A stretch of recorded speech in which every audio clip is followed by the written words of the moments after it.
you've met all the leaders that we have many leaders, we have many governments, we've got many parties, to be precise.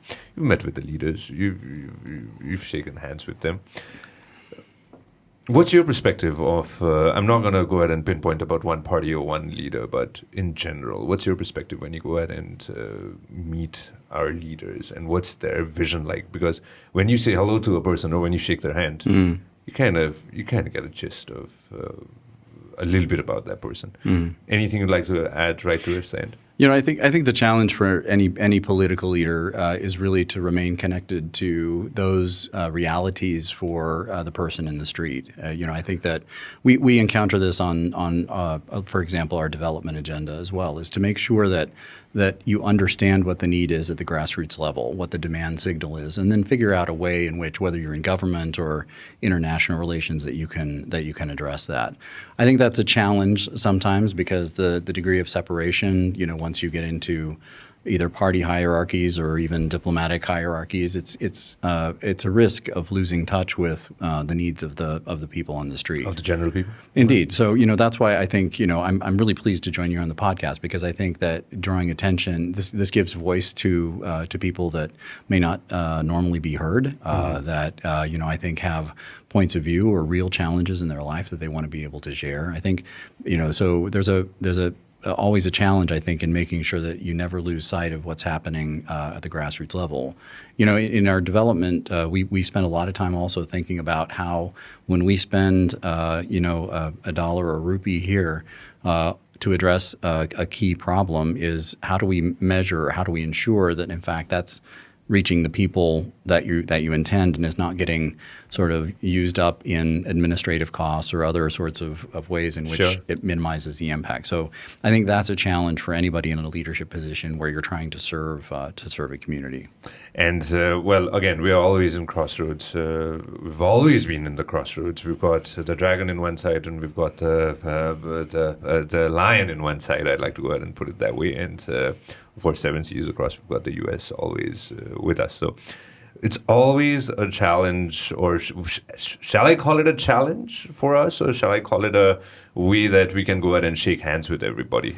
I think it's an opportunity. I think that international relations, or the even bilateral relations between countries, are not a finite, concrete, a piece of a puzzle. That I believe it's entirely possible to have friendly, positive relationships all across the realm. There's not a choice to be made here. I mean, there are choices to be made in terms of style of governance, of how, bolstering democratic freedoms, relying on a free market system. Those are policy choices that have to be made. But, I really reject the notion somehow that a positive relationship on one hand must mean a negative relationship on another, because that's not how this works. It's not a zero-sum game. when we go ahead and when you go ahead and see that, I'm sure a lot of friends who are listening must be, well, you kind of shake hands with one person, you kind of have to go ahead and not shake hands with somebody else, right? But balancing it out, that has always been a challenge with from what a general perspective that I have, or somebody who is on the streets, like we were talking about. A general public's notion is going to be, why can't we go ahead and solve our problems? So why can't we go ahead and get along with everybody? Left, right, or far away? That is a challenge that's always been there. And right. I suppose, complicated in implementation, but we can do that. Nepal can do that.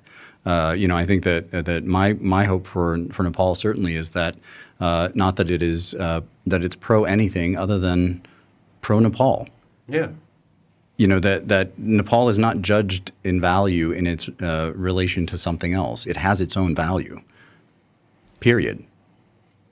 And that, just valuing that, honoring that, figuring out a vision based on that, I think that's the real promise of Nepal, and I'm counting on young people like you to figure out how that happens.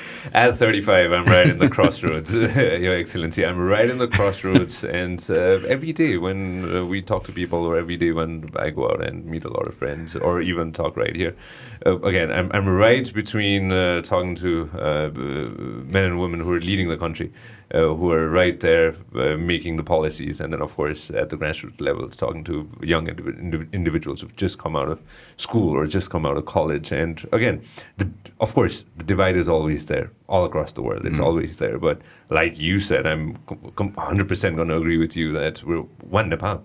And again, we're super peace-loving. That's what we've projected throughout, and that's what we're going to be projecting throughout for the next hundreds of years. If you love what we are doing, make sure that you subscribe and turn on notification. This program is brought to you by Vyas Studios. Thank you very much for watching us on YouTube. Make sure that you also listen to us on Spotify.